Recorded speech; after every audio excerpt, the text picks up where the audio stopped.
Yo, what is going on, man? Shaking My Head podcast. We back with another video. As you can see, tryouts went well. We finally got that man up out of here. Yeah. And we got another co-host, Broadband, man. So it was good to the people. What's good, y'all? And it's your boy Broadband. Yes, sir.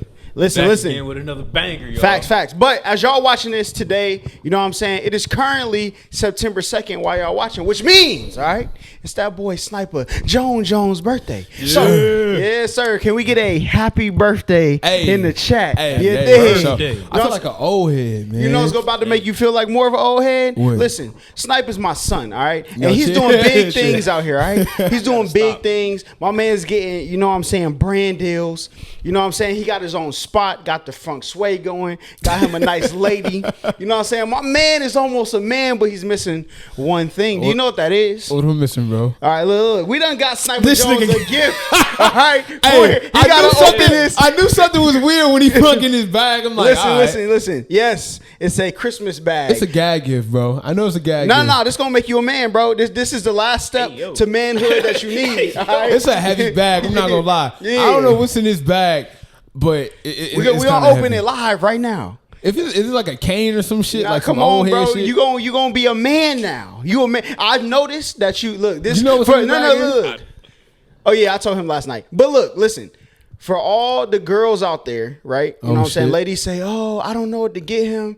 You know what I'm saying? If you pay attention to your friends or your significant, you would know these things, right? So go ahead, open it. Let me You know open what I'm these saying? up. It's heavy, though. I ain't Something gonna that I've never seen Snipe use in his life.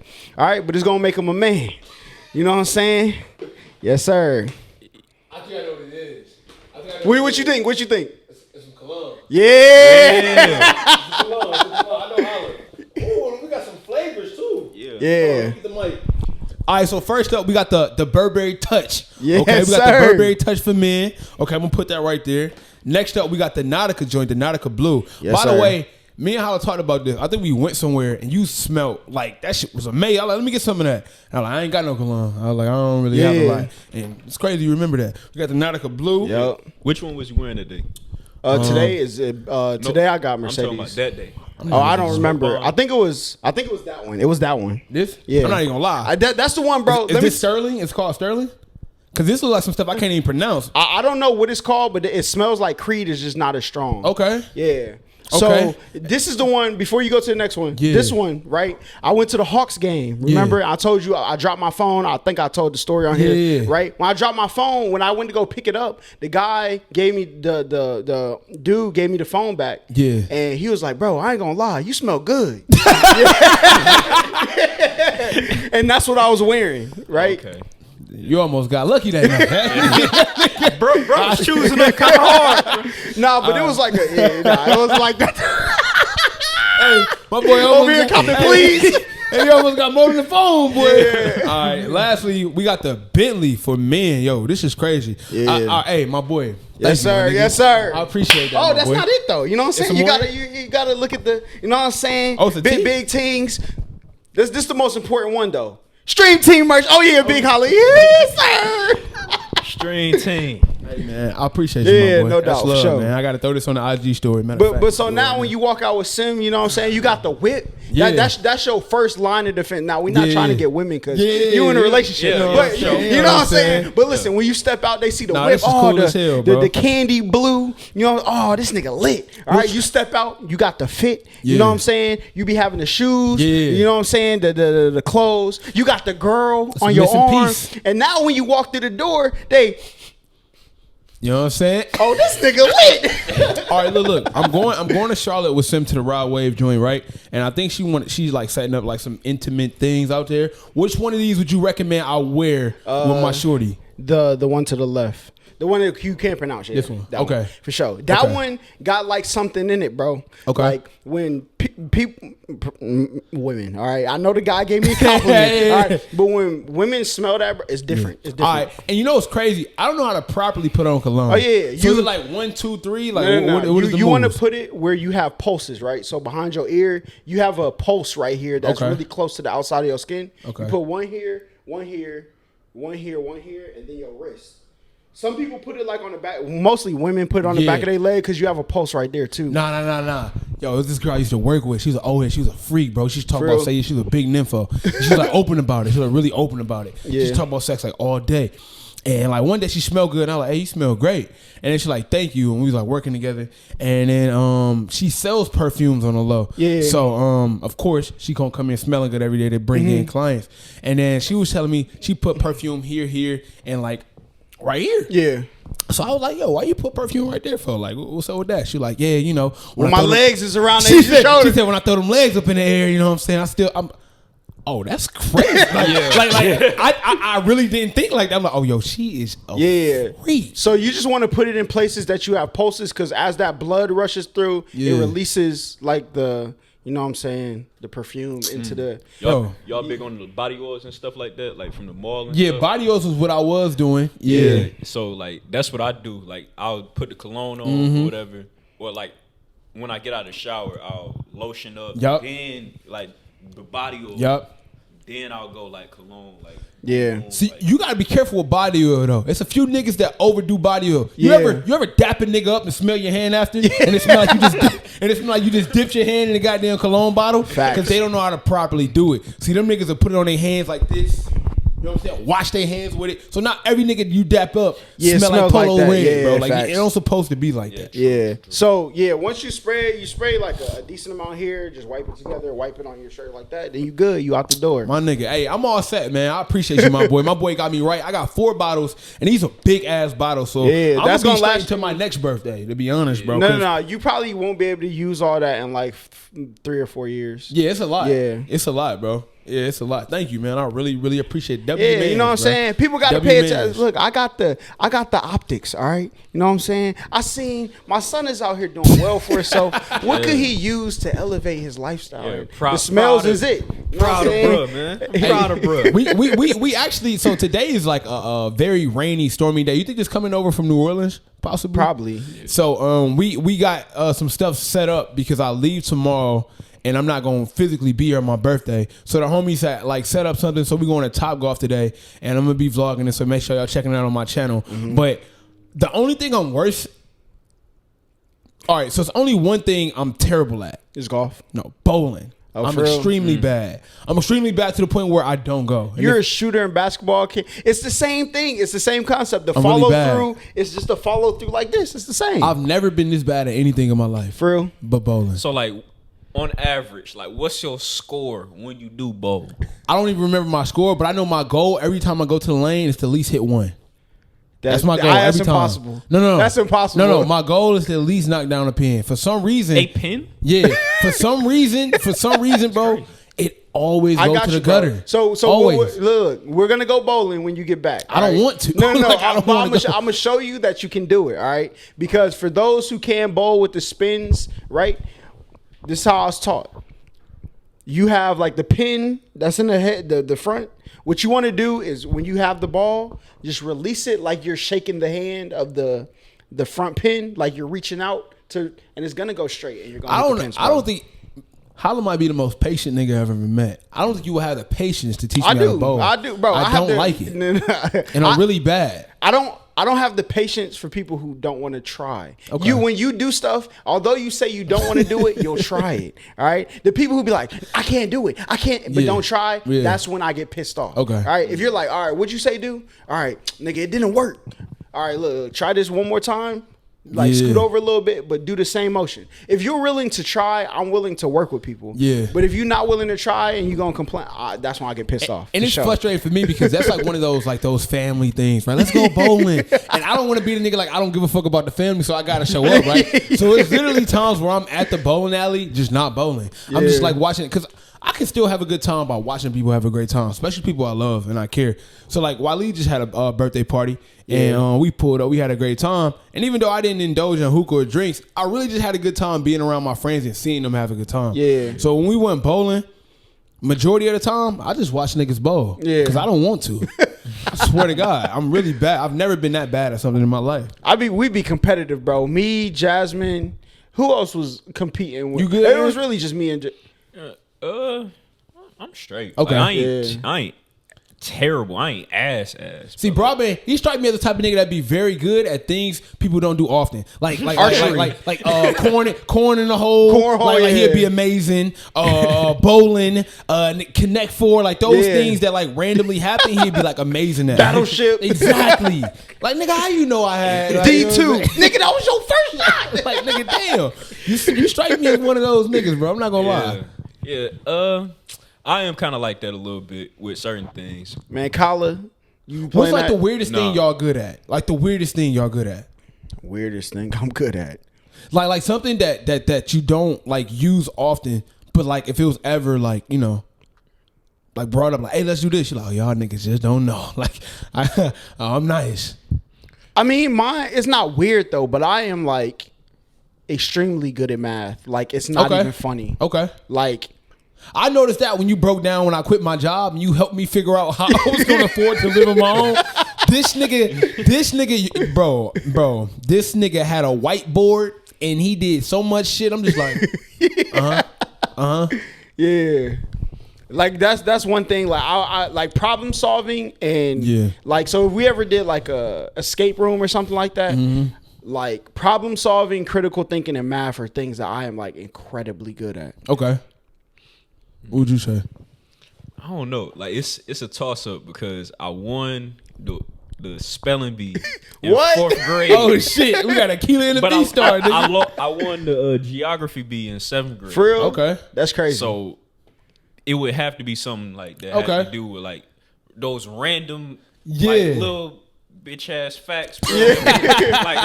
like what is the capital of such and such? I think I would be good at like some trivias too. Like some trivias, like random facts, bro. Yeah, and it's cool that I align myself with y'all because the shit that y'all just named, I'm terrible at. But I don't need to be good at it because I got some niggas that's good. You know what I'm what's your thing that you say you were good at? My thing that I'm sneaky good at, I'm like a sneaky good swimmer. Really? Yeah, I'm like a sneaky good swimmer. I'm also a sneaky good.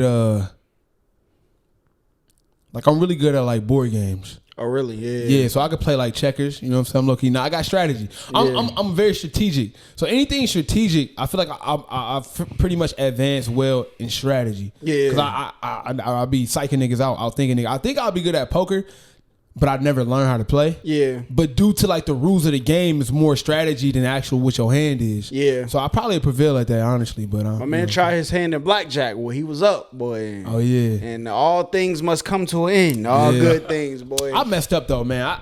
You never go to the electronic table. Yeah, I never because I don't trust it. Bro, I would get 20 and I lost 3 times in a row.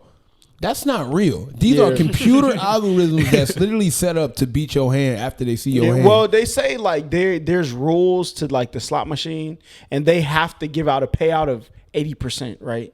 Or it's between like I think like 40 and 80% it has to pay out. Yeah. Right? So it's just those people who win big. Now you have the little wins sprinkled in there. Yeah. But like over the course of the day, if that machine takes in $1 million, it's gonna pay out $800,000. See, that remind me of the Keymasters. A lot of people that watch my sneaker channel, I want y'all to know, do not go to these Keymasters, which is like these sneaker early in the stores that day be having the keys, because this is how it works.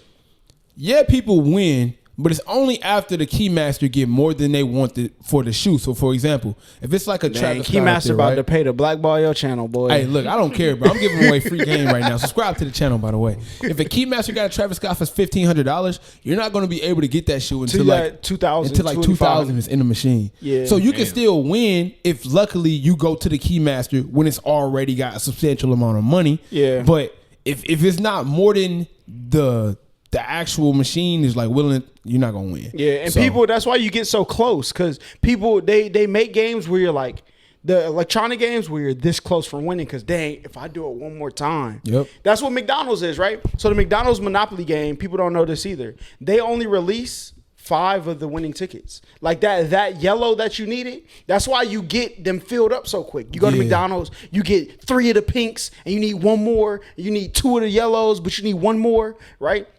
They only release 5 of those pieces that are yellow that win the game. You don't have like a so now that you're in your head, you're like rigged. It's like them carnival games. Yeah, you ever play basketball at a carnival game? The basketball bigger than the rim. Yep. And I want you to make 3. That shit is rigged, bro. Rim all smushed in and shit like that. Triple rim, pickled rim. So yeah, like they So they in your mind, you're like, dang, I'm almost there. All I need is that one. Yeah. And then in the course of trying to find that one, you get a free French fry. Damn, I'm winning something. Yeah. There's a small wins, but you keep buying. Yep. That's the whole concept of the game, bro. But I think people don't. I just think people don't know. Because if I know, like, now I'm not going to try to play the game. I'm just go to McDonald's when I want McDonald's. But it's that rush of trying to win, getting so close, that keeps people coming back. You know what I'm saying? McDonald's, please don't ban my channel, you know what I'm saying? Hey, look, you know what? I think we need to do this. So we always do a draft, but I want to do a segment called Mythbusters, bro. Okay. Because there's a lot of myths out there that just need to be like, I see them on social media all the time, and it drives me crazy that nobody's talking about it. Yeah. The myth that drove me crazy today was the theory numbers don't lie. That's a lie. That's a lie. Numbers lie.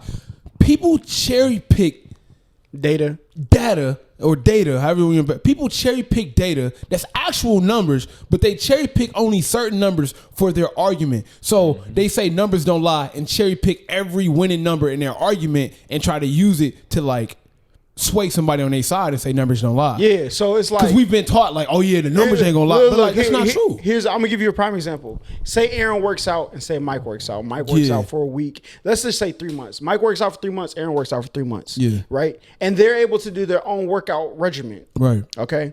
Mike loses 40 pounds. Aaron loses 4. Right. Who worked out harder?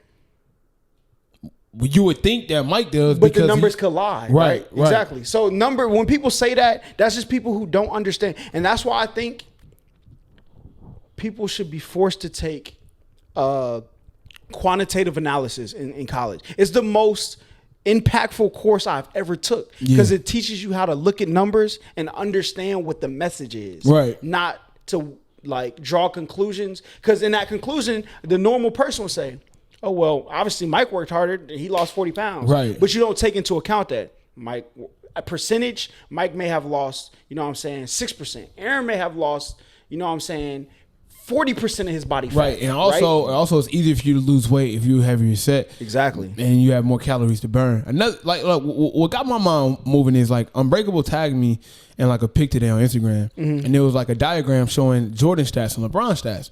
And he was like, yeah, Jordan is the GOAT. I mean, we play like that all the time. But I'm looking at this list, and it's literally like hand-picked stats that literally only represents all the things that Michael Jordan. I'm like, where's the other half of this list? Like you ain't got no points, rebounds, assists, none of that. The only stats that he used to like represent that Jordan was better than LeBron was stats that obviously Michael Jordan was winning.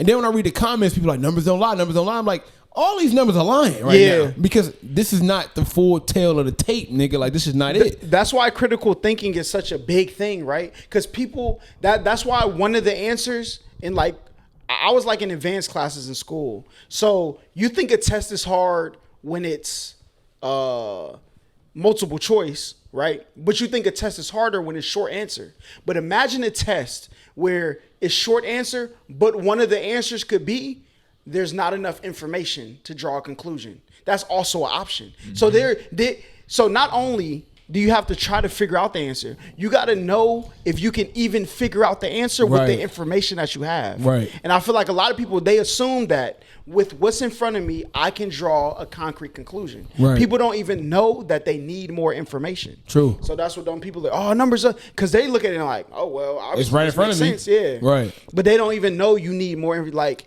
the points or the rebounds or the efficiency rating, something like that. All these things that will point to the other nigga they left off the list intentionally. Yeah. So it goes back to saying like, people, don't let people lie to y'all and say numbers don't lie. That's false. Now, if you're looking at like all the numbers in totality, then like maybe it got some truth to it. I would say numbers might help make a decision, but it does not make the decision like by itself. Exactly. You know what I'm saying? Y'all niggas need to stop, man. Yeah. Yeah, I need to stop, bro. It's some people, and it's a hard thing, because we go to somebody like in Glasgow, Kentucky, right? We'll go out there and we look at a house and it may be X price, but we may look at that house and say, where I'm from, that shit got to be like 500,000. Yeah. Right. But where it's at, you don't understand it's not gonna cost as much, right? Right. It's so like even your apartment, you may go find out by my mom crib an apartment twice as big as this for the same price. Yeah. And somebody will say like, why is that? Because they don't understand that what goes into the price is how close you are to a city, how close you are to a highway, how close gas stations and convenience stores. That's what raises the convenience. price. Yeah, the convenience of like what you're around, even stuff like restaurants, grocery stores, all those things that make your life easier. You kind of got to pay for that. You know what I'm saying? So that pretty much goes into like the pricing. Hey, look though, I found myself in a space that I haven't been in a long time, and I want to talk to my boys about this. Okay, so what? The difference, if I'm mistaken, let me know, because I know both of y'all know y'all are wordsmiths, right? Y'all are people of the musical world. Jealous is being envious or being angry at somebody. Zealous is just not you overconfident, like you're overzealous, like you're trying too hard to. Nah, I was using it. I thought the term like zealous was like not being jealous of you, just wishing that you could also be a part, or like wishing that you could like be able to experience. Is that the correct? Yeah, I get in a sense, like you're trying really hard to. Yeah, because I'm not jealous of you, but I'm like, damn, that would be nice, right? Yeah. I feel like I feel like a lot of people in today's society suffer from one thing can be true syndrome. Yeah, but all right. So y'all know that Jake Paul had to fight this weekend, and bro, he has Cleveland on. Nigga, LeBron tweeted, I should have flew back to the city. Like LeBron tweeted, I should have flew back to the city for this fight. I went to high school with a guy named Montana who was an undercard. Oh, he won, Yeah, and he won. And bro, he put on for the city so beautifully, bro. Yeah. Like after he won, like the interview, he's like, man, I did this for y'all. Niggas from my hood in the crowd going crazy. I'm like, I want to do some shit like that, bro. Yeah. I'm not gonna lie. Like I was happy for him. I'm not jealous of the nigga. Like I swear to God, I went to school. I'm happy for the nigga. But in the back of my mind, I'm like, what do I have to do in order to impact where I'm from like that? But see, it's not like, I think what jealousy is let me figure out how to unscrew his light bulb so my light bulb shines brighter. No, but I'm telling you what you're not. Some people may take what you do as jealous, and the reason that it's not is because you're not willing to. That's why you have to accommodate your statement with things like, I swear to God, I'm not jealous. Yeah. Because people don't know how to understand. Like, look, I'm so like amazed that your light bulb shines this bright. I just need to know how to make my light bulb like yours, because you're an inspiration. That's where inspiration comes from. Yeah, definitely. So it's not a jealous thing. It's like that definitely ain't no jealousy type thing. Because it was just kind of cool, man. Like, you know what I'm saying? Like when niggas think of Cleveland, they think of LeBron. You know what I'm saying? But like, it's fucked up around there, man. Like it's poverty. People ain't got shit to look forward to. People wake up and just think like, damn, okay, cool, this life. And like, you know, even when A&P got their own day in Atlanta, I was like, that'd be kind of cool to have a day in Cleveland. I think about stuff like this all the time. So what I decided to do was just like kind of like put my effort towards my thought process. And I'm gonna probably be going home like 4 to 5 times a year, just doing stuff like giving back to the community, whether it's like back to school drives, book drives, even if it's like investing in like local businesses back home, so I can actually make an impact on the city. So where like I got people come out. Yeah, and when that time comes, like to like where I have an apple, like what if like I'll put this on my vision board, like I would love to meet the mayor and get a key to the city, nigga. Yeah. That'd be dope. Like, nigga, what? Like, bro, that would be so cool. I want to do shit like that. Like, at the end of the day, we not going to be here forever, bro. We going to die. And just know if you get a Cleveland day, you can't come back to Atlanta. Hey, you're not about to stand on our backs. All right? Hey, I swear to God, if I get a Cleveland day, bro. It's a no-fly zone for Sniper Jones inside 285, boy. Look, I love YouTube. I'm almost at 100K. I know when I get that plaque, it's gonna be very emotional because y'all know the shit that goes into like creating content for a long point of time. Facts. For sure. I don't feel like I could be wrong. Obviously, I got a lot of life to live and I haven't experienced things, but I don't think off the top of my head I could think of a better accomplishment than getting the key to my city, bro. Especially like how much the city means to me and how much like I know that will inspire niggas I either grew up with or people that look at me because, like, you know, like nobody saw that shit coming. Yeah. So like, if I was to get a key to the city, nigga, I don't think nothing can top that. Like, if I died the next day after getting the key to the city, nigga, I'm gonna be my casket like this, nigga. Like, I did that. You know what I'm saying? Like, that shit would be hard. But I feel like niggas in your city or like people that are around you, they already look up to you in some sort of way. Like already, like you. I don't think like you've definitely accomplished a lot for sure, but I still feel like you feel like you have more to prove to everybody else. Yeah. You know? But folks be looking up to you, bro. Like folks like running to you on a day-to-day basis. Yeah. Like they know who you are. They know like what you do type shit. Like, dang, I see you, bro. You know what I'm saying? Yeah. You know what I'm saying? I think like I don't even think it's like I got more to prove, but you're right though. I still feel like it's more I can do. Yeah. You know what I'm saying? So I guess you can align it with that. Like I know it's more shit I can do, and that's why, like I said, I want to like put a stronger effort because everybody can talk about like, you know, what they want to do, but who actually out there doing it? You know, I talk about this shit all the time. Everybody want to be famous, but who actually putting in the work? Everybody got to find a reason though. Like your reason is accolade based. You want the, you know, I want the 100K plaque. I want the, you know what I'm saying, key to the city. Somebody can take that motivation of what you're driving for. You don't for the people at home, you don't necessarily got to drive for the same thing. Some people want to drive so they just can chill at the end of the day, right? Some people want to make it to where like my accolade base, like nothing about my goal is accolade based. All it is I want the people around me to be like, yo, life is lit. Yeah. You know what I'm saying? We comfortable. You know what I'm saying? Our stresses are minimal so we can live the life we want to live. Yeah. Right? And that's what that's why when I get the 100K plaque, YouTube was like, hey, we're not sending. I said, nigga, I don't care about that plaque, bro. Like, but everybody has that thing that's going to drive them at the end of the day. You know, I think you're right, though. It's accolade based, but I think I know why it might be accolade based for me.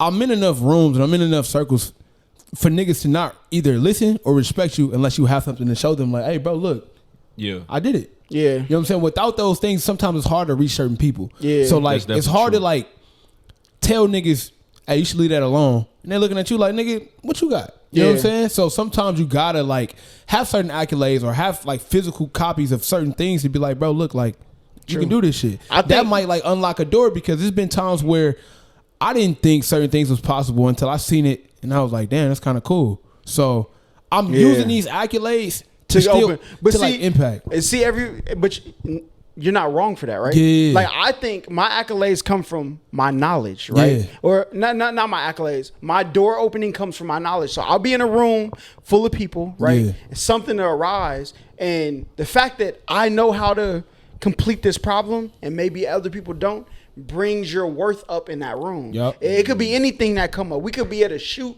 for like a YouTube shoot, and somebody's like, hey, does anybody know how to?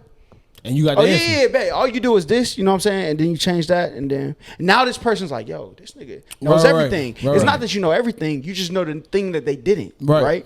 So like that's the way I've opened like a lot of doors. A lot of times too, I'll look at situations like if you are in these certain rooms, whatever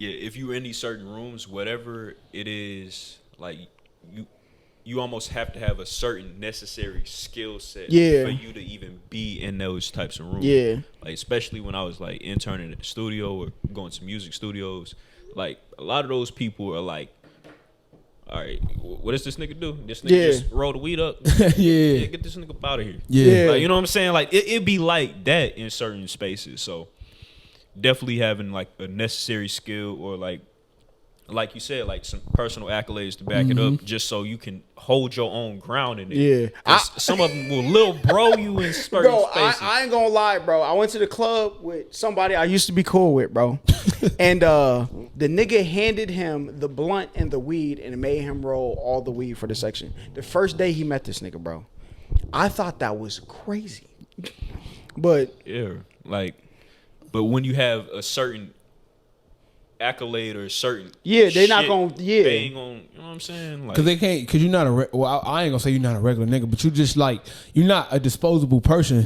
Once you accomplish certain things, people approach you differently, and I think like you get immediate respect instead of like, you know, let me figure out who you is before I respect you. Anyway, you should be respecting anybody you meet off the bat, because we all human at the end of the day. But some people have that intent over like, let me figure out who you are before I show you respect, which is like the opposite. Like let's be honest, niggas do be doing. Yeah, that's what it is. Yeah, like, but you know, it's gonna come a point in time where all of us, you know what I'm saying? Yeah, we might have to buy saddles for niggas because they gonna be riding our dick so hard. Pause, but like that's the way it goes. We seen that firsthand, bro. Listen, Listen. Wait, you see? He was he was there. Look, Yeah, let me niggas tell had you something, cowboy bro. hats and Spurs. Listen. One day, listen. Yo, one day, niggas I are remember I was at hilarious, my bro. sister's house. Right, her boyfriend came home with a DVD.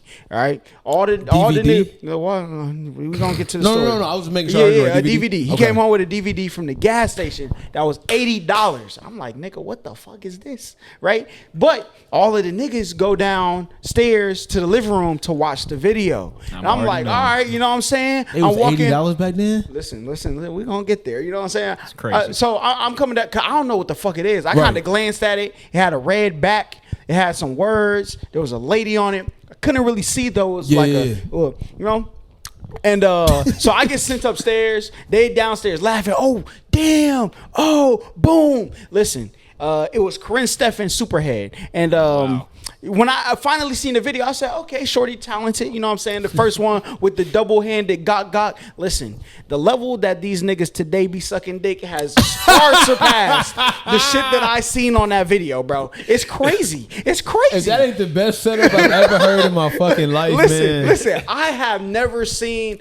Bro, everybody was on 2 feet, but mad niggas was on their knees at the same time. It was crazy. Yo, like, so like growing up, I remember more conversations my dad told me than like situations, because my pops was locked up for like majority of my life. Yeah. So most of the time we'd talk on the phone. Yeah. So I remember like things he'll tell me more than just like sit downs or like things he showed me because he wasn't around to show me. Yeah. But one of the things he told me, I don't even think he remembered this shit, but it always stuck with me. He was just like, if you really want to know the true character of somebody around, look how they treat someone who can absolutely do nothing for them. Yeah. And that shit always, I was like 13. Yeah. Why are you even telling me this, nigga? Like, I got to go to middle school. But I never forgot it. And I remember when he got out, I asked him, do you remember that? And they don't even remember. But he told me that shit and it stuck with me. So like, when I walk around, I mean, we all human. We might all fuck up. Some people have bad days. But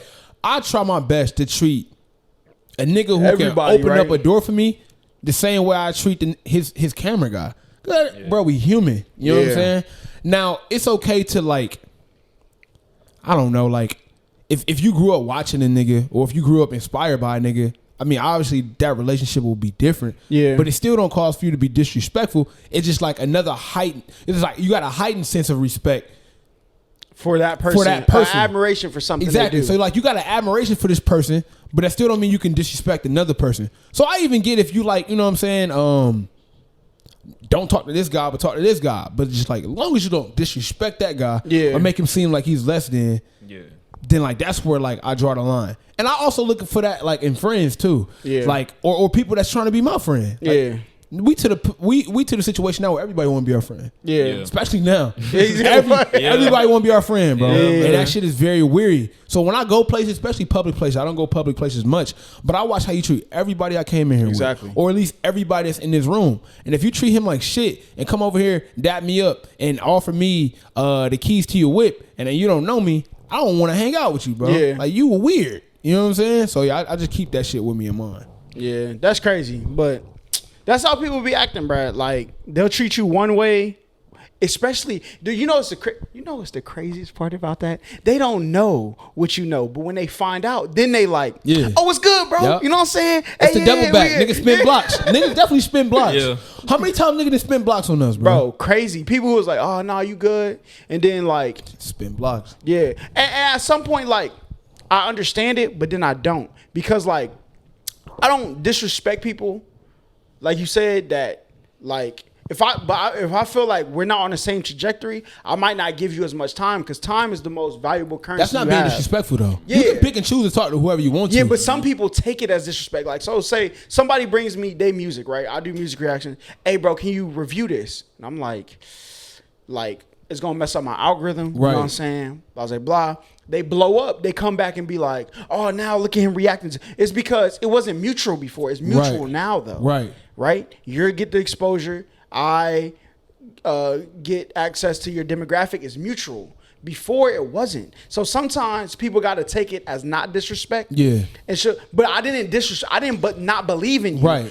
It just had to also make sense for me. Yeah. I didn't call it trash. I didn't say, oh, I can't. it's like at this point in time in my life, nigga, I can't do that. Yeah, you know what I'm saying? On the flip side of that, I'll give you information that will make you more popping. Hey, if you want to get bigger, use this. Hit up Indie Amplify. There's reactors you could pay. They'll react to your stuff. They'll bring fan back. I'm gonna tell you how to get to where it will become mutually beneficial for me. And then like people super sensitive nowadays. Yeah, like, I really don't care about a lot of stuff, and I didn't think that was weird. Like if I text a nigga like, "Hey, that's Link," and he don't hit me back, I'm not mad at you. Yeah. That's female stuff. Yeah. Like, I don't text people back sometimes. Like, often, sometimes, I'm not going to lie, I don't hit back in the group chat all the time. Like, it just happens. I'm guilty as fuck. I'm a horrible texter. I know I got to get better, man. So, like, that shit just weird to me. And, like, a lot of times, like, when you, like, talk to people about certain things, like,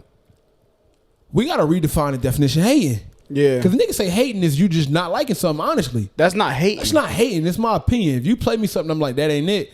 I'm not a hater, bro. Hating is you're getting praise and I don't want you to have that praise. Or hating is being intellectually dishonest. This shit is hard, but because it's you and because I don't want you to know it or I want to hide how I feel about it, I'm going to say it's trash even though I know it's hard. That is hating. You're intentionally like when you intentionally go out of your way to do some shit like that, when you intentionally but the root of that is because this shit is better and it's gonna net you a certain amount of attention that I don't want you to have. Yep. That's really what it boiled down to.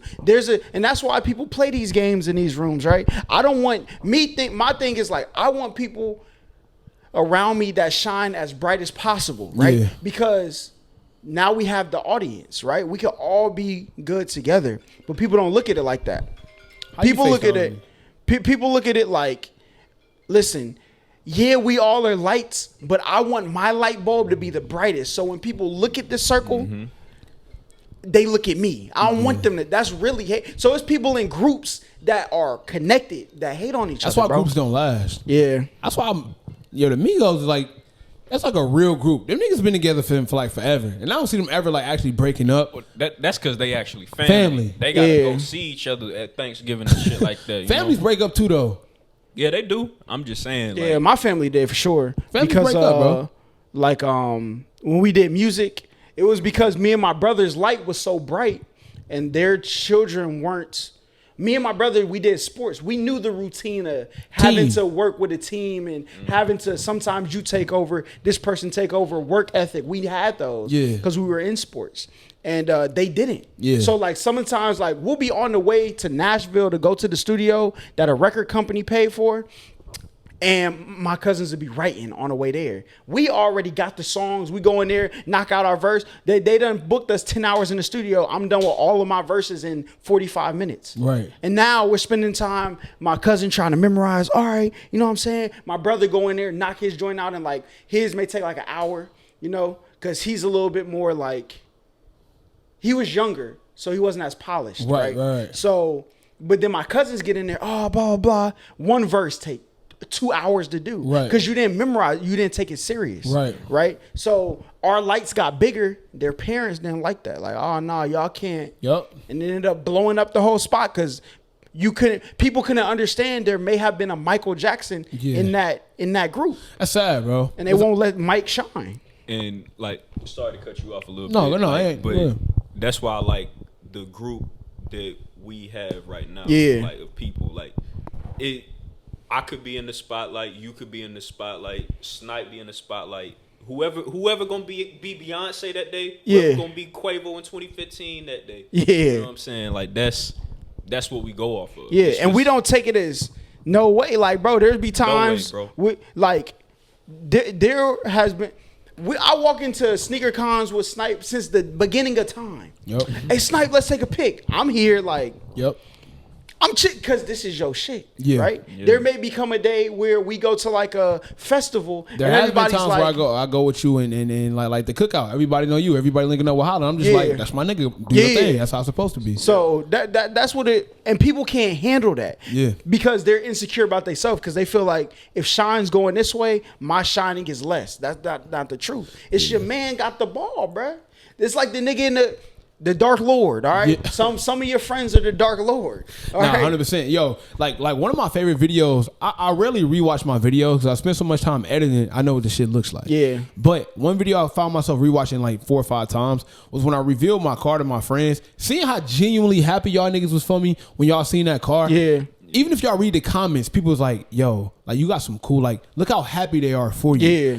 I knew that before I even finished editing. Like as I was editing this video, I'm like, I'm blessed, bro. Yeah. Like I literally got friends who like losing their shit over something that's not even theirs. Yeah. You know what I'm saying? I drive this shit every day. I gotta pay to know all this good shit. But y'all niggas are, I didn't know who the car was for me and y'all. Like that's how happy y'all were, but that's how it's supposed to be.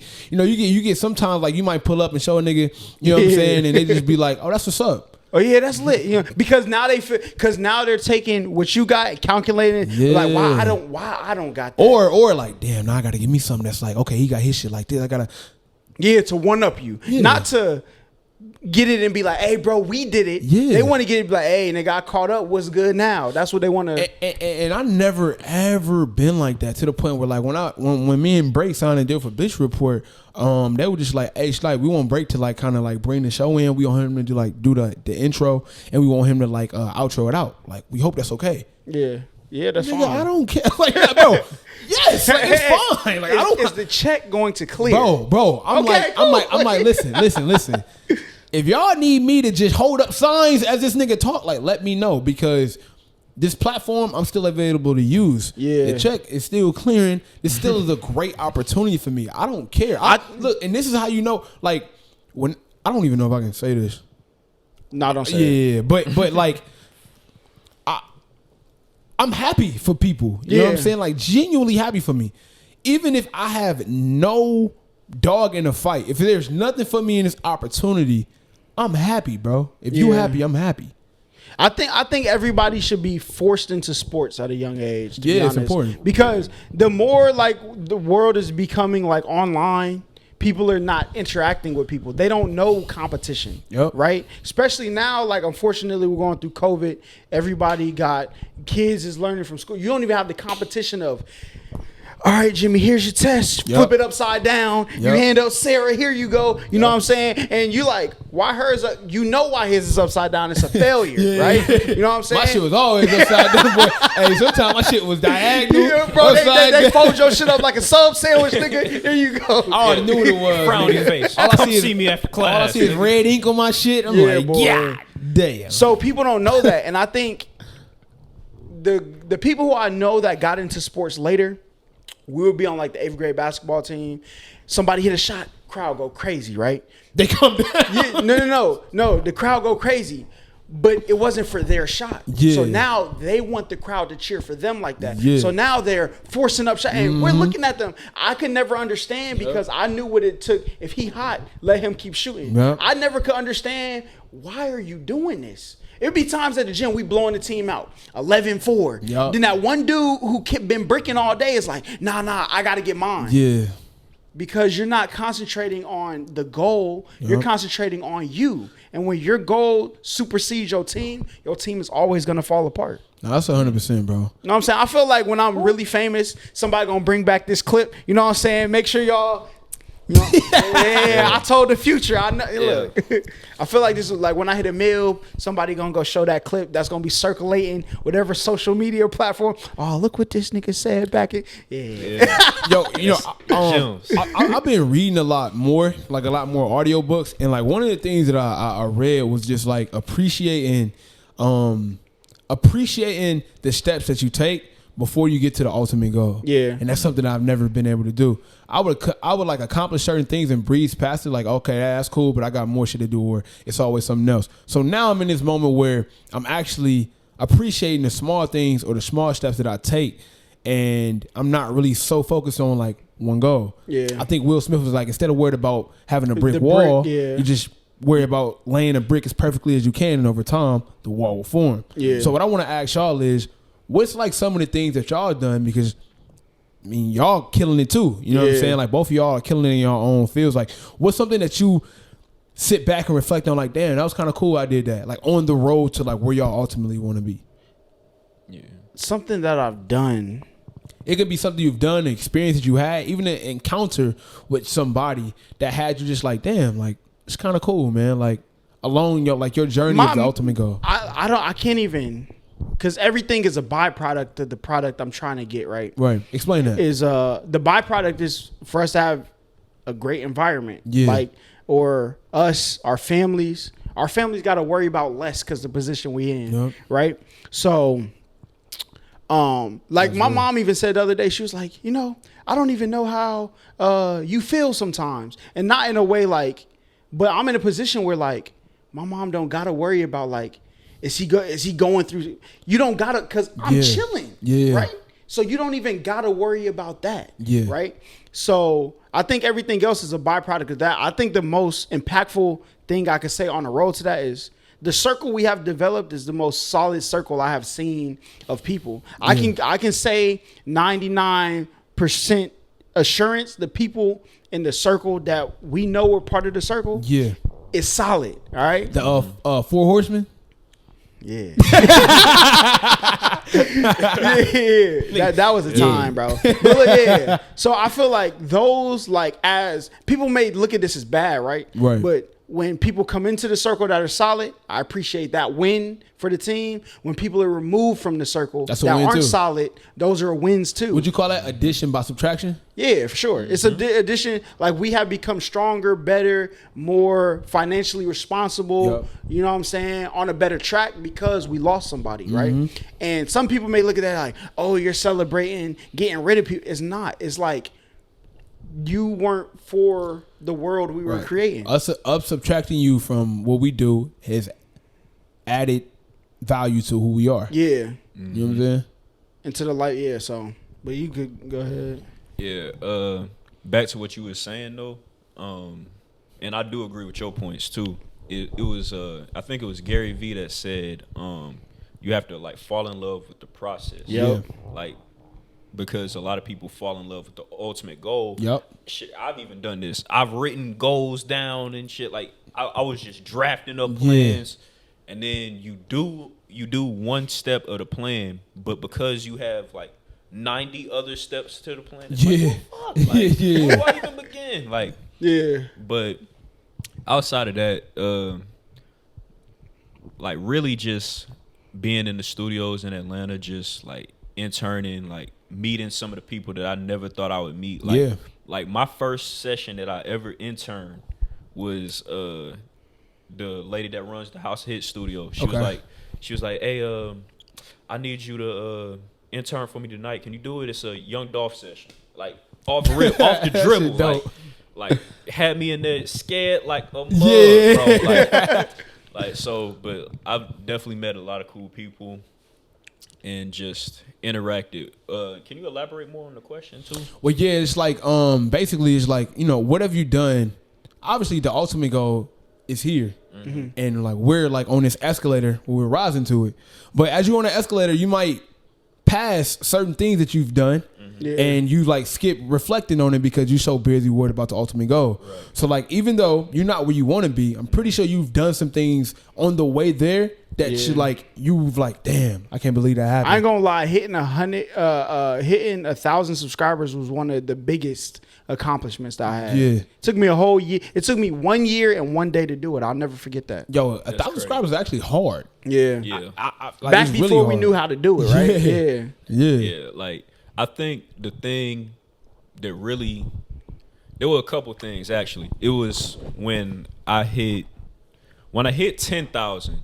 That's like 10,000 subs. That's when I was like, okay, I'm kind of like a YouTuber. Yeah, I'm now. about to say 10K makes you a YouTuber for sure. I'm a YouTuber now. Like, but like when I started hitting like certain milestones on the YouTube platform, like okay, I got like, let's say 100,000 views on one video. It's like, all right, that's cool. Then 100,000 in a week. Then 100,000 in 2 weeks. And 100,000 in a week. It's just like, damn, like this shit could really happen. And then like some of the when that YouTube checks really start looking different, like, you know, they start going from $100, $110. Nigga went from McChickens to lamb chops, nigga, in a month. Facts. You know how to lamb chops, bro. But like Yeah, so certain accomplishments and certain goals, like now that I'm thinking about it, like because I don't really like reflecting on it because I think I'm the type of person to get stuck on it. Yep. Yeah. So yeah, but definitely like as far as YouTube is concerned, and as far as like music is concerned, because I've done some things this year, working with different people, working with different artists, and like getting connected to their managers, networking. You know, working with me, like so.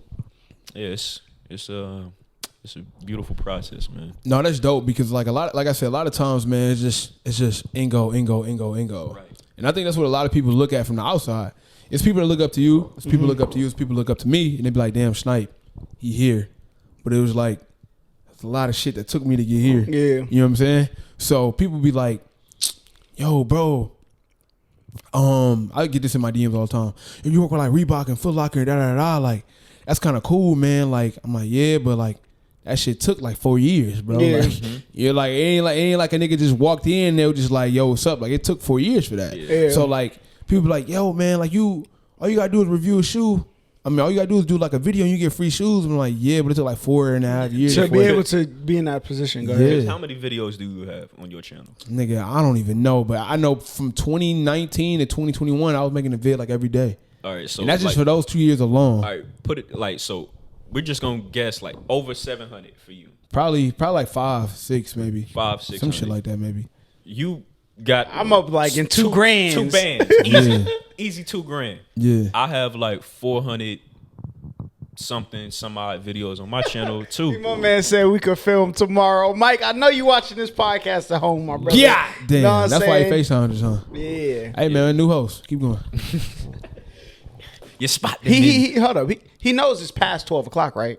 Did he think we were gonna be late today with the replacement? The replacement on time. Yeah. The only reason why we be late is because of that nigga. Your spot has been Revoked. Yeah, it has been transferred. We need to stop, bro, before he like shoot this place up. Yeah, we already know he carrying that G-Lock looking for ops. Yeah, right? bro. So Mike carry a weapon like he just John Wick. I've never seen a nigga, the most friendliest nigga. Nobody dislikes Mike. Yeah. Nobody. Mike is like the most likable nigga I know. And he carry a gun like he just a fucking Taliban. Yeah. Like, I don't get it. Got the glizzy with the switchy. He ain't got no type of head, man. So what's your thing that you like? Oh yeah. So after I read that, I had to do it myself. I'm like, all right, cool. Let me see. And what I came up with was 2019 All-Star Weekend in Chicago. My homie AJ from SneakerCon, his brother works for Trophy Room, and he get these tickets for Michael Jordan's birthday party. Very exclusive party. Not a lot of people can get in. And I found myself in rooms with people I watched my whole life. And I was actually having like full conversations with them. Chris Tucker, Miguel. I met Michael Jordan, right? I talked to Kemba Walker, took some photos. Melo. A lot of people know I'm a huge basketball fan. Michael Jordan shook your hand? Yeah. You know, he said, I ain't about to end up like Scottie Pippen, have Future out here running down my wife. Let me go ahead and shake everybody's hand. You know what I'm saying? Nah, bro. Yeah, I met Michael Jordan. I was able to shake his hand. I met like Allen Iverson. The embrace I had with Allen Iverson was kind of cool. And I thought like, damn, like nigga, it's kind of cool. It's like a bypass of YouTube. Like, yeah, you grinding, you know what I'm saying? And being on YouTube allows you to get a platform to where like you're able to do stuff like this. And like I align like basketball stuff is like I'm a junkie. Yeah. You know what I'm saying? I love it. So I'm like, damn, nigga, like the people who you wanted to be around are the people who are now around you, right? Yeah, I'm like, damn, this kind of crazy. I'm over here. And what's so cool about like intimate settings like this is in order to get in here, you have to be somebody. So nobody is treating you like you nobody because even if they don't know who you are, you're here. Yeah. So the conversations you can have in this setting only is way surpassed like what you would get in the street. Yeah, the walls that they would bring down, exactly. They're able to, yeah. So inside of this very exclusive party, it is a VIP in the very exclusive party. And I was able to get in there. Like they turned around JB Smooth and Trey Songz, they couldn't even get inside. Dang. Yeah. And so I'm in there. So every nigga I open a conversation with or every nigga that comes into me, we talking like we know each other forever. They don't know who the fuck I am. You know what I'm saying? Like, to be honest, nobody. Nigga, like you fucking Chris Tucker, nigga, I ain't nobody.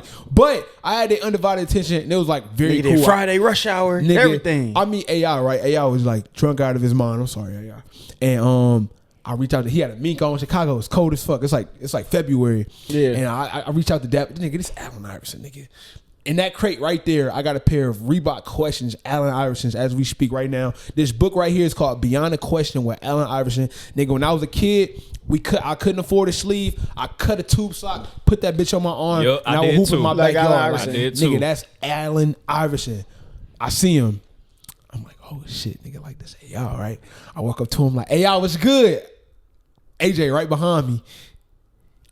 I try to dap him up. He ain't dap me, but he hugs me, right? AI hugs me. He like, what's up, King? And dap me up and like brought me in again. I was like, oh shit, nigga. I was like, I'm gonna fuck. Hey, at that point in time, I forgot Chris Paul went there. You know what I'm saying? I'm just like, yo, bro, this is like the best moment of my life, bro. That's Allen Iverson. He just like embraced me with guard love. that got to the finals at the time. Let's not do that. So yeah, like shit like that is like super cool. I was able to meet Darius Miles, who hooped for the Cavs. I remember going to the Cavs games back when tickets was ass and Brown was still like rookie, sophomore year. I would see Darius Miles hooping. Yeah. And he played in like the celebrity game and he didn't have no sneakers. So me and Flight took him to go buy some shoes. I'm kicking it with him all day. He playing. I'm like, damn, I'm really kicking it with a nigga. I watch, you know what I'm saying? That's crazy. And to like now, you know what I'm saying, be working with Bleacher Report, having the opportunity to meet more NBA players. Like I told you, I think I'm interviewing Julius Randle September 10th. It's like, bro, this shit is amazing. This all came from YouTube. So those probably the things I look back on and be like, never saw that shit coming. You know what I'm saying? And you also gotta look at it too. There's gonna be people who look at you the same way they look at them. Yeah, right? crazy. So I had to explain this to like my ex-girlfriend one time. She was like, it was back when TikTok started. I was on there, girls is leaving heart eyes and stuff. I don't know these girls. Nigga getting chose, nigga. Yeah. You know what I'm saying? But, nigga holla getting hoes, getting chose. But listen, I had to tell her, she was Don't like, skim past that nigga getting chose, nigga. listen. So she was like, I mean, you're not Chris Brown. I'm like, but you gotta understand, Chris Brown was once here. Right? Yeah. And you only look at Chris Brown like that Because he's elevated. Yeah, where he's at. He is at a spot and you watch him, right? Yep. There are gonna be people who watch me that look at me like I'm Chris Brown. Yep. That's not to say I'm obviously this man is Ashton. Anybody with common sense get what you trying to But say. she ain't. That's my nigga though. But Because some people probably when Chris Brown was like before he signed, people in the school like it's just Chris. yeah.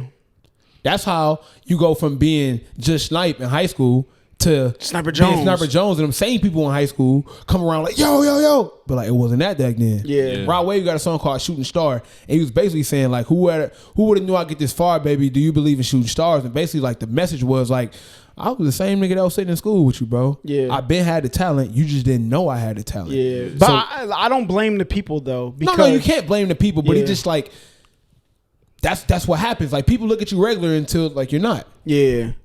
Yeah, so I was talking to his brother about that. I was like, because when you're doing fame, right, the reason why the people around you don't get super excited is not because like they don't fuck with what you're doing. It's because they don't see the progression. They see you every day. Yeah. Right? So I said it's like the ladies who they invite another couple over to their house. The couple walk in, they ain't seen them in 6 months. Oh my God, girl, you look like you losing weight. Yeah. And then she's like, I wish my husband would notice. It's because your husband see you every day. Every gram of weight that you dropped, your husband seen the progression. It's hard. Now, if your husband disappeared for 3 months, came back, he would say like, damn, you changed. Yeah. But to see the day-to-day change in your life, I think that's like a concept that people have to grasp. You can't blame those people because 100%. now you go around, they seen Snipe every day. And had you became Sniper Jones, why they see you in every day, they probably wouldn't be like, oh, bro, what's good? Because they seen the progression. Right, but it's the right. fact that you left, came, put your foot on Atlanta's back. You know what I'm saying? Now you go back to Cleveland. You know what I'm saying? Oh, my God, Snipe. You know what I'm saying? That's crazy. They're looking at you because there's a gap of progression they didn't see. Right. So now seeing you again, it's like crazy, right? You pull up to Whitney dad want to see your car. Okay. So like you pull up over there. I don't even know if he knows what car you used to have. Yeah. Right. But oh my, y'all are. He sees the progression from me, but all he knows is I had a friend, right, and now he got this souped up Jeep. Yeah. It's like, damn, y'all doing it big. Right. Mm-hmm. Where to us is like, you know, I was driving a boat. You know what I'm saying? You know, I was driving a boat. You know, I was driving a boat. You know what I'm saying? A few years back. But so like you You from Atlanta originally too? Yeah, I'm from here. All right, so cool. So like, I left Cleveland and I would come back. Yeah. Y'all live in Georgia. Y'all stayed in Georgia. Y'all didn't realize like people like spinning the block on y'all, even though y'all never left. Or maybe you saying like the. But there's gaps in time. Like when I went to college, there was nobody who got in touch with me from 2012 to 2015. People didn't know what was going on with me at all. And I didn't even start YouTube at the time. I came back. By that time, what year did you start? Like your first? I know you had like a bunch before like the first one like went crazy. But like, well, I know when I started YouTube, 2016 was when I started to count. Okay, but I didn't start till 2017 March is when I uploaded my first video. Okay, 2017 was for me too. And the irony, I think I told that story before, but or maybe it was 2016. I think I hit 1,000 subs 2017. Yeah, I think that's. Then 2017 to 2018, I ended up getting my first check a year after that in 2018, and then ever since then, you know what I'm saying? I didn't get my first check till 2019. It took me 2 years to get my first check. For real, it took me It took me 2 years and 2 days. Yep. It took me a year and a day to get 1,000. It took me a year and another day to get my first check. Yep. So, I forgot why I was saying this though. But when YouTube happened, I was around a lot of people. So people were seeing 100 subscribers, 150 subscribers. But then it got to the point where like I stopped being accessible to those people. And now when they see me, it's on verses. Oh my God, I see you on my TV. Yeah. Oh my, because you didn't see what was building up. People come to my house. Oh, that's where you been at. I ain't seen you in a while. This what you up to? It was like that. Yeah. And then people come to my house, go to parties, go to my bathroom is in my room, so you have to go in my room to see it. And people are like, my setup don't look dope to me, but I got to remember that people don't have these, right? I don't think my setup cool either. Every time people come in, yeah. So now people are like, oh damn, this how you living? It's crazy. And now the living room, nigga, it's like, yo, this your crib to the point now where you gotta like everybody can't come in, bro. Yeah, like, you gotta I'm about to get the little ring doorbell shit too. Yeah, you know everybody can come in. Now you gotta start like, nah, nigga, you can't come through today. Yeah. But I told Aaron, like when people come in, like the only thing that people could see a value, the difference between me and you is my computer. That's it. Yeah. Like there's nothing in there of value, right? Yeah, people come in here, nigga, you could retire. All right. Don't say that, nigga. Don't say that, nigga. You know? This nigga trying to trying to lie me, you know bro. This nigga. There's a lot of stuff, but there's also things that don't have value in here, like your popcorn thing, the Chris Paul jersey. You said what? Oh, this nigga disrespectful. Nah, disrespectful. That's crazy. Disrespectful. Hey, the level, I knew what he was going at. I was like, the level of disrespect. You know what I'm saying? This tree about $50. That jersey worth like $26. You know what I'm saying? Yo, imagine how happy I was to wake up this morning to Gilbert Arenas having Chris Paul on his podcast. Oh, that's what's up. For a whole hour, nigga. I watched it already. I think I'm gonna watch it again. It was the best podcast I've ever seen in my life. Bro, imagine Chris Paul and Gilbert Arenas. The stories two of your favorite players.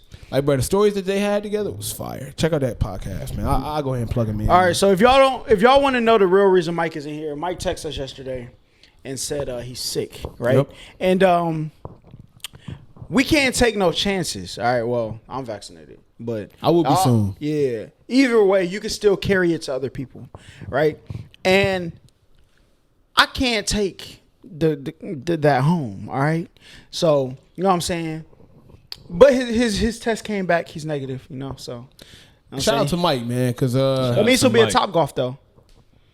So we should probably call him and let him know. I mean, Top Golf not until 3:30. Yeah. So we got 2 hours. When you said $200 food voucher, I knew Mike was pulling up for sure. Oh, yeah, for sure. There's no way he missing no $200 food voucher. Hey, look, I'm spending the whole voucher on appetizers. That way, if anybody wants, their food is a step above regular bar food. Yeah. I bet. Bar food would be cool. Yeah, it's like TGI Fridays. Little type. They got mozz, bro. Yeah, mozzarella sticks. They got chicken wings, the fries. They be hoeing on the fries though. Everybody be hoeing on the fries. No. Let me tell you how they be hoeing on the fries. Y'all goddamn restaurants that got the little metal container. Then you put the little paper in it, but it's in a cone. You gotta stop. And you put. They be finesse. You gotta stop. They gotta stop. No, I'm talking about. Not you. Talking about them. Y'all gotta stop that, bro. Y'all be having 6 fries in there looking like it's, you know what I'm saying, full, packed to the rim. You take that first like pinch of fries, you eat it, you look down and there's crumbs left at the bottom, and that's it. You know who be finessing on the fries the most? Oh, Chick-fil-A. That goddamn Chick-fil-A, bro. They give you 5 biggest waffle fries you done ever seen in your life, and in the bottom of that bitch is nothing but crumb. I'm telling you, bro, they be hoeing. Nah, hold on. I'm gonna take this conversation, same concept, but somewhere else, bro. If you ever DoorDash or order online, Chipotle, the level of disrespect that they on the meat in the right, bro. I will never order Chick-fil-A. I mean, I will never order Chipotle online or DoorDash or Uber Eats, anything. Because you get it, you open it up, and you look like, I really wanted some more meat than this. No, not even that. It's rice too. You get rice too, because you gotta stop. When you get there, bro, I swear to you, bro, it's like the ability to look a nigga in the eye when he make your food is immense pressure. Yeah, he's gonna prepare. I went with who did I go with? It was a cameraman. From AMP, his name's Chris. So we go there, we go get some food, and like they had like some lists in order in front of us, and they just like he get like a spoon of rice, shake it off, boom, and they get a scoop of chicken, shake it off, boom, shake off everything, bro, to the point where like they got to tell them to do that, because I'm pretty sure like Uber Eats is cutting into their profit margin. I know, right? I believe it, but what I'm saying is, bro, if I'm the nigga opening that. Yeah, I'm throwing hands, bro. Yeah. I'm never doing it again. So Chipotle, y'all need to stop. Y'all know I love y'all, bro, but y'all cannot be treating y'all customers that's using third-party companies to do y'all like that, bro. Because it's utterly disrespectful. Okay, yeah. It's utterly. Like Chipotle is one of those companies I heard is very strict about the portions they give out, because like their bottom line, bro, is like. I think it costs like a decent amount to put them bowls together, and like they don't have like a big drink. Menu or something? No, not drink menu, but drink profit margin. When you go to McDonald's, everything's coupled with a meal. Yeah. When you have an a la carte company, you got to make sure that food is the profit margins are high, because McDonald's don't make most of their. First of all, McDonald's don't make most of their money from the restaurant. They make it from retail. Really? Yeah, they actually sell those properties. They sell that land and gain money off that land that you want to open your McDonald's on. That's how they make most of their money. But as far as menu items, they make most of their money on drinks. That's why I said, fuck it. It takes 7 cents to fill this shit up. Give niggas largest for $1. Who give a fuck? As long as they buy the drink, we don't care. Yeah. To fill up a large is like 9 cents. Right.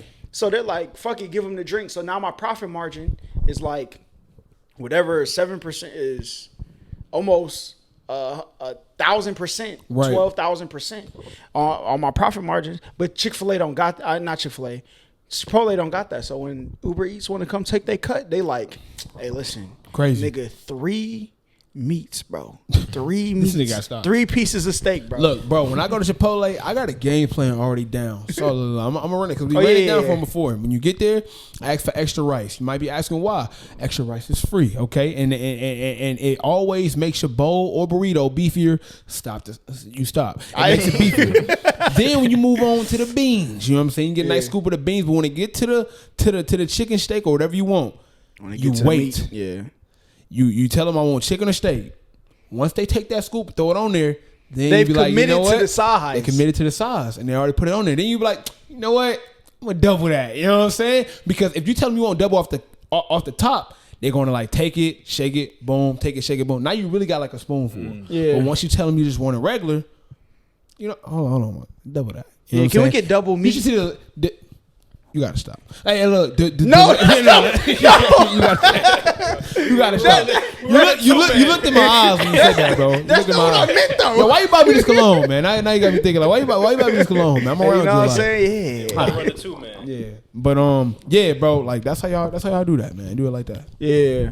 But you also got to play at Hooters, you know what I'm saying? Order fries, they get there. As long as like your other item is also on that plate, you ask them, hey, my fries are cold, they're gonna bring you a fresh batch of fries. Yep. You got 2 things of fries. That's the fry finesse of Hooters. So last time, if y'all tuned into the podcast, we did a draft on producers.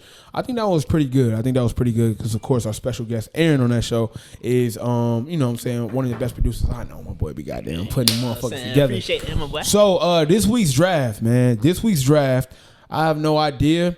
So I kind of came up with something that's very. Well, hey, no. We're all YouTubers. We never drafted our favorite YouTubers, right? Damn. Yeah. I can keep mine in the pocket. So that's better. Let's do YouTubers. But I didn't really watch YouTube like that. You know what I'm saying? So we're gonna go with people who inspired you on YouTube, right?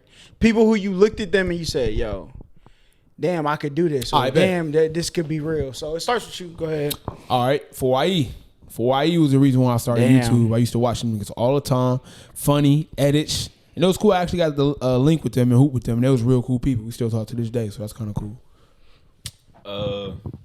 For my number one, I would probably go like Holla at Crazy. Yes, sir. And the reason why I don't watch that nigga, bro. I ain't gonna lie to you, bro. That's You watch that nigga? Yeah. But no, I say that because I for real got into YouTube because of him. Yep. And just seeing like Nigga, I stood over his shoulder like a teacher, nigga.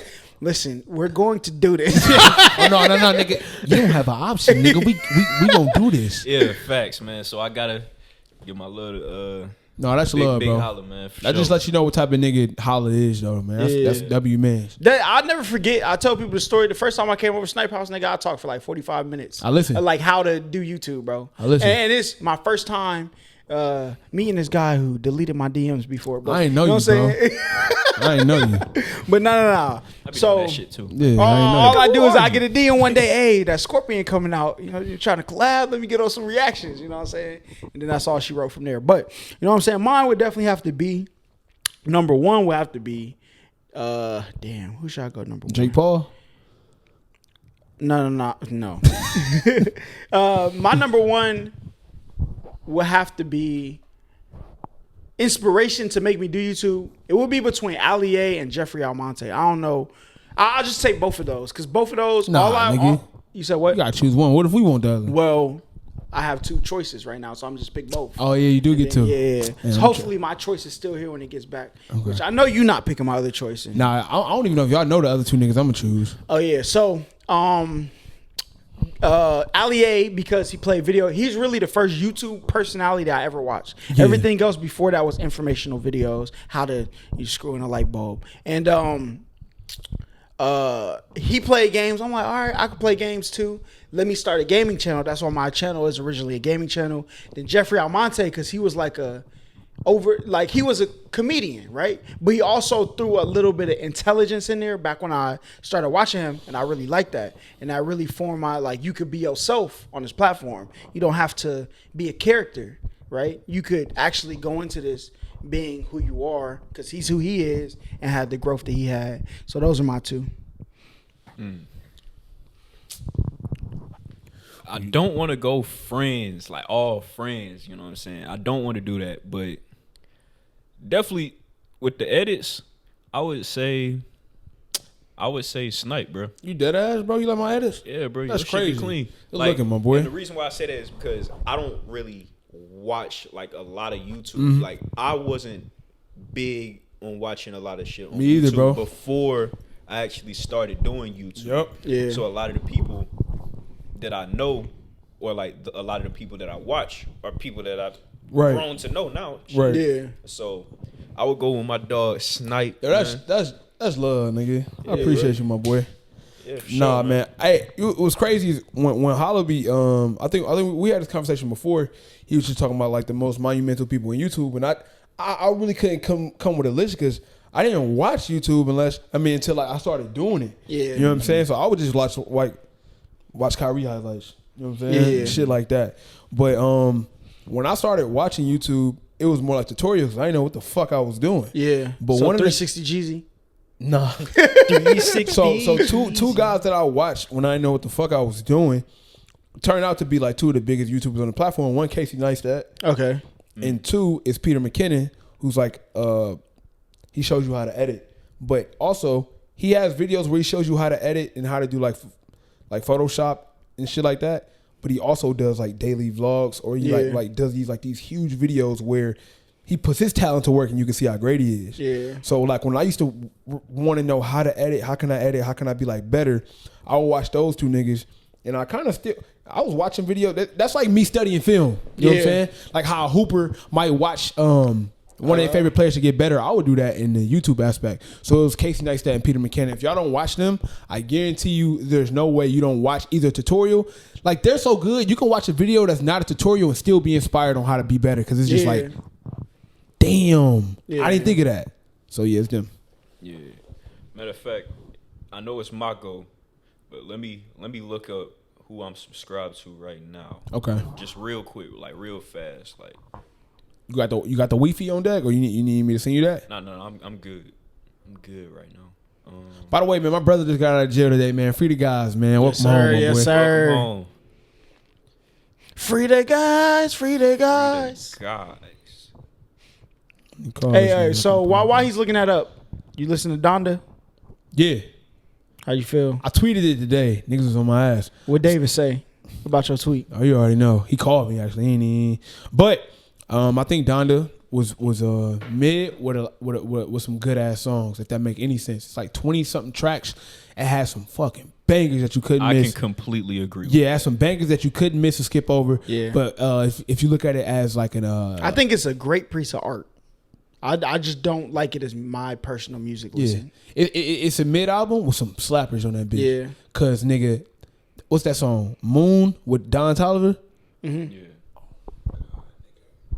Bro, I even like Off the Grid. That's tough. Fabio has never rapped like that a day. Favi is better, nigga. I've been trying to tell you. I'm happy you heard that Favi verse. I was actually going to get at you about that. That Favi verse Come on, is man. a top 10 verse Come on, all man. year. Like, Come you know on, what I'm man. saying? I ain't that type of nigga. Come on, man. I'm gonna tell the truth, You know what I'm ass saying? nigga, bro. You know what I'm saying? Like, it's not like I hated Favi. I just Yeah. didn't think he was better than Pooh. Dog, that Favi verse is better than No, it's any hard. Pooh verse this year, hands down. Oh, that so. Favi verse. Favi had a better verse than Jay-Z, in my Yeah, opinion, bro. on that album. And That's crazy. And it just fit this. Well, it was like one of those London trap beats that like fit him. Mm-hmm. So like, Yeah. it was like one of those. But yeah, I think it was mid, but some slappers though. It's like I wouldn't download the album. I download those few songs and rock them. I like out. Hurricane too. Hurricane was good. Hurricane. But Don Toliver did his fucking thing on that. And No Child Left Behind is one of my favorites. Yeah, For real. It's so Vori. Yo, Vori on the few. Yo, Vori and Ye is tough, Yeah. bro. Vori and Ye is a nice ass duo, bro. Yeah. Like I wouldn't even be mad if they did a collab album with like 8 tracks. I would love that. Yeah. Cause when they link, that shit is really good. Avoid Don Toliver's song would be. Yeah. So, what was your third pick? It's actually a new YouTuber. He goes by the name of Taekwondo. Oh, for real? Yeah, he does like reactions, but he does it on like more of like the what's it called, a red pill, like that type of thing. Like, Oh yeah, What's that? the manosphere. Yeah. the we are alpha male sphere. You know yeah, what I'm but saying? he's not that type of dude. Oh yeah, no, but Like, I'm telling him what that is. Yeah, but he's a new like reaction channel or whatever. He just started like blowing up. Like he do like dates and shit like that. He do like different conversations, but like I watch his video, like every time his video pop up, I'm gonna watch it. Yep. You know, so he even though he's like relatively new, Yeah. like I subscribed to him like when he was at 10K. Yep. And this was like probably 2 months ago. Now this nigga at like 60, 70K. Oh yeah, he going crazy. Yeah, he going nuts, bro. He growing like crazy. So I like a lot of his content. About to start going on dates. Fuck it. Yeah. That's a nice little concept. You get on there, you talk to somebody for a little while. You know what I'm saying?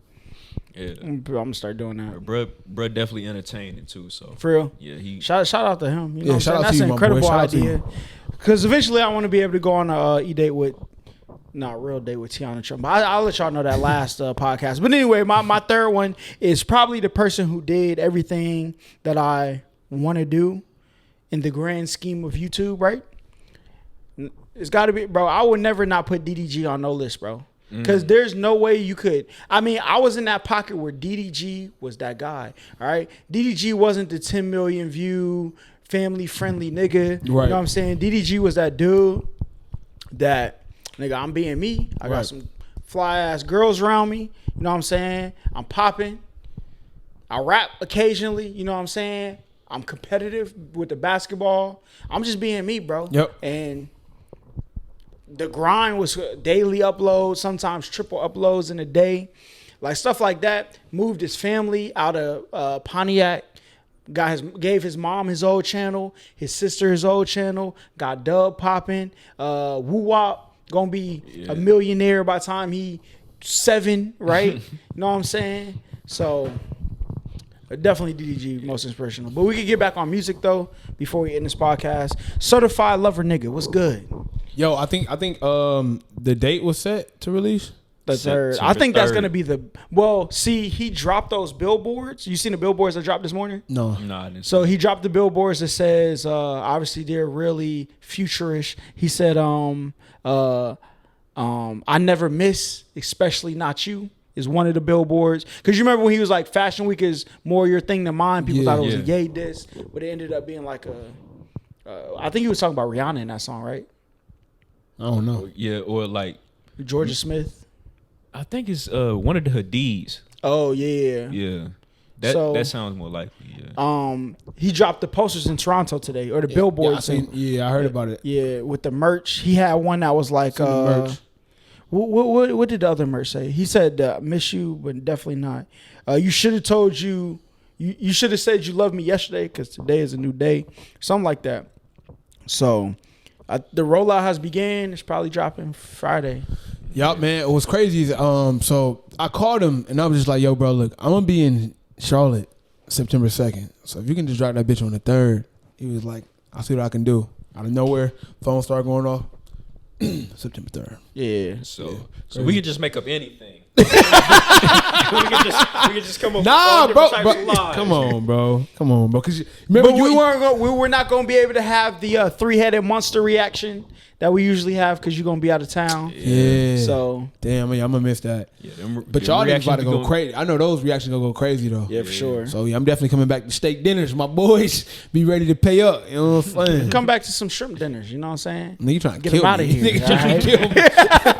It's gonna be your last dinner. Extra shrimp on his plate, please. But nah, I think the album cover that they released, it might end up being an album cover. And I think it's smart only because look what companies did the same day. They all dropped. The Falcons dropped their version of it with their kicker. And then it's like them in different colors. Then who else dropped one? Another company dropped it. I think it was like Banana Republic or something like that. They dropped one that was like their, I forgot what them Oxford shirts. Everybody in a different color one. So I think it's strategic marketing. But I also think that's not the real cover. There's no way this is the real cover. Talking about the little I pregnant think that's emoji? part of it though. Like there's no way could be it. Yeah. The pregnant lady, yeah. No. But some people say like, you know what I'm saying?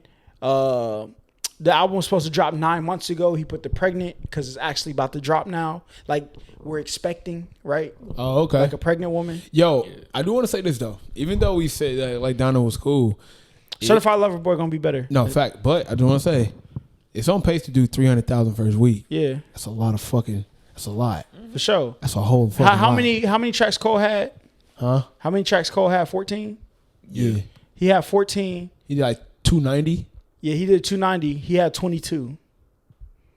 And is doing 300. So you know what I'm saying? Back to this is levels with sales, but you know. 300 is a lot, bro. Yeah. I think Drake can do more than 300. No, Drake gonna do like 800, bro. Yeah, Drake gonna double that. Drake, you got for sure gonna double that. Scorpion did 796 first week. And that was with, man, forget Drake. That man's a deadbeat daddy. He beat the allegations, bro.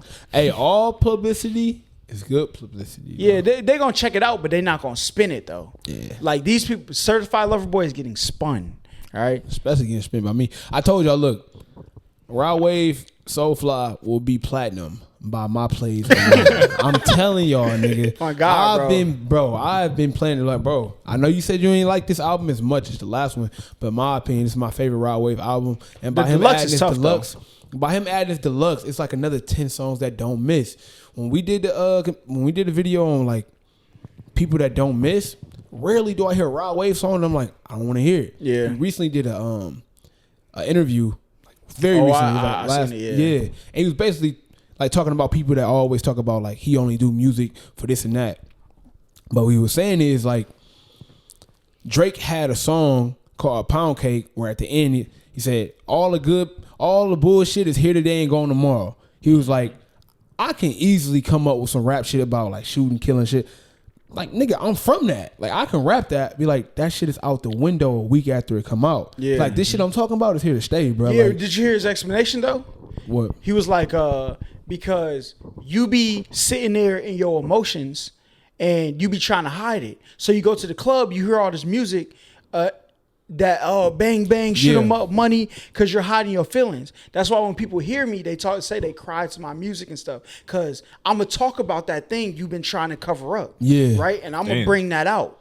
So he was like, yeah, everybody else could, but that's why my music's successful because I'm gonna hit that nail. Yeah, it's crazy because he's still talking about things niggas going through, but he talking about shit that niggas going through that they don't want to show face to. So all like the memes would be like, yeah, I get sad when I hear this. That's because nigga, you ain't handle some shit deep down inside you're supposed to handle, and now these emotions is running to the front of your mind. So what you decide to do is play Chief Keef so it can run to the back of your mind again. You don't have to think about it. I think that's why I be lit to raw wave songs though. Like I feel inspiration. That shit is inspiring to me. Yeah. I don't get sad. I just be like, yo, nigga, I gotta do something. I think because like other people's immediate emotion is they hit it, right? Yeah. So now that comes. We've dealt with that. Yeah. So we know the triumph that comes with dealing with that. So it's like an anthem to the success we've already had dealing with those emotions, right? Yeah. Like I'm gonna be honest. Like I don't really listen to a lot of Rod Wave music. Obviously, I play like his albums and stuff like that. Like so I know certain songs, but like certain. Like Richer Than I've Ever Been, that song for me is like almost inspirational. Yeah. Like, but I would say like something like Tombstone, I can't hear that shit in the car, bro. I don't play Tombstone a lot. I might but only go because I think shit, man. They play that too much. I like if Tombstone come on, I might bop it. If I got control of the aux, I'm gonna skip it. Not because it's trash, because that was a radio single that's like been spinning nonstop. Listen, I don't care where I'm at. You turn on What's Wrong.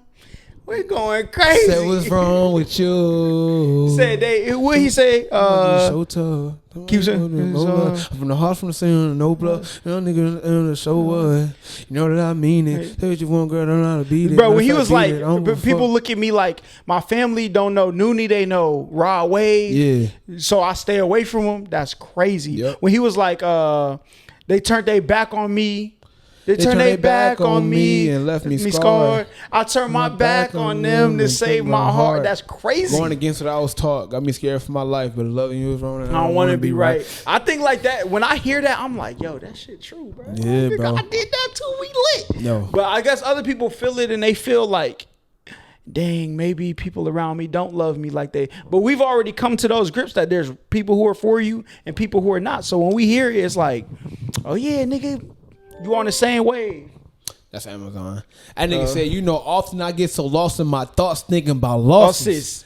But when I think of where I come from, I already won. Yeah, I said that in my reaction. I was like, you know what I'm saying? I was late, but I watched and commented. You know what I'm saying? Yeah. Just drop the mic and walk off, nigga, because you damn near could have called me because you talking right to me, nigga. You should have. You know what I'm saying? Like, nigga, you know what I'm saying? Like, I felt like it was like a mic or a fucking camera in this bitch. I just told that nigga that a week before the album came out. I said in the video, I was like, bro, he just said, like, you know what I'm saying? Everything is ice on the cake, blah, blah, blah. So we gonna need Sim to record Snipe's whole concert. Cause Snipe gonna cry in that concert. Nah, he gonna cry. Concert, Snipe might faint in that bit. Y'all in the pit too. You gonna faint. You gonna pass. You remember them old Michael Jackson videos? They carrying him up. Oh my god! Get the fuck out of That's gonna be Snipe. Nah, hey, I'm gonna have a good time though. I'm gonna have a good time. Hey, hopefully J. Cole come out. Hopefully since the baby did that song with Kanye and he got the album, he got it published on his album. People are a lot less critical of him, maybe, and he can come out for the Rod Wave concert. I thought Murray was gonna come out, but it may be a beef that we don't know about. Well, he said he's not dissing him. He said he's dissing the label. So. Okay, and that's what we said. But I was telling Sim the best way to show people you're not beefing is to bring a nigga out. Yeah, especially like you in his city too. Exactly. So what I think is Murray is gonna come out just so he can show like, bro, we not beefing. You know what I'm saying? Like, nigga, he out here on my show. So, and I do like that. I hear a lot in Rod Wave's interviews that he's kind of moving past being so in his head. Yeah, and he's feeling like all right, I could breathe a little bit. You know what I'm saying? I could tell that in like because before, like, he didn't even have social media. He had Twitter for one day. They made that McDonald's thing, deleted his Twitter. Yeah, bro. Like, yeah, some of these niggas aren't like, some of these niggas are just regular neighborhood guys with extraordinary talent. So they don't know how to deal with like this mass ambush of people. You know what I'm saying? It's very hard. Like some people like, all right, for example, I know niggas in my hood, bro, if me, you, and him clown him about something he's insecure about, he might shoot that bitch up. Yeah. And that's just 3 people. Imagine when the world is attacking you and you got that same mentality. Yeah. It's very hard to swallow, bro. It's a very hard pill to swallow. Yeah. That's why like a lot of these rappers and entertainers make bad decisions,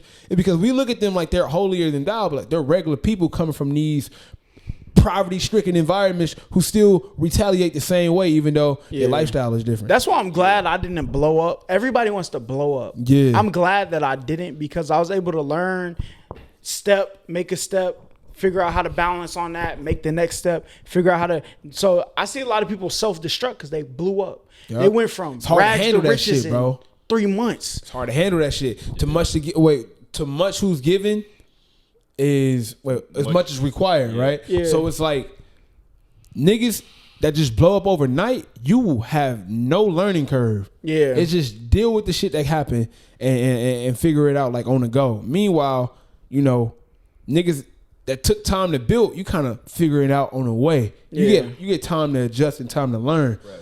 It's better than getting thrown in that fire and just blowing up. That's why I say God never give you nothing you can't handle, bro. So I'll take the long route. For sure. Yeah, but listen, we're going to end this right here. We're about to get prepared to go to Top Golf. You know what I'm saying? I'm about to drop these boys off, balls in the hole. But, you know what I'm saying? Make sure y'all like how it's bro. Top Golf. We can't end like that, bro. No, listen. I'm almost as bad at golf as I am in bowling, but I'm a little bit better. Have you been to Top Golf? You got to hit the ball into the hole. That's how you get points. No, I'm done. You know what I'm saying? So I'm going to drop y'all off, which is a basketball term, right? All my balls going in the hole. All right. So that's basically what I'm trying to say, is I'm going to be more successful at Top Golf than y'all. I don't see what the y'all like, comment, subscribe. Next week, hopefully, Head Capone will be back. If not, we got Broadband as a permanent, you know what I'm saying? Resident permanent replacement. Permanent. Yeah. But until next time, peace.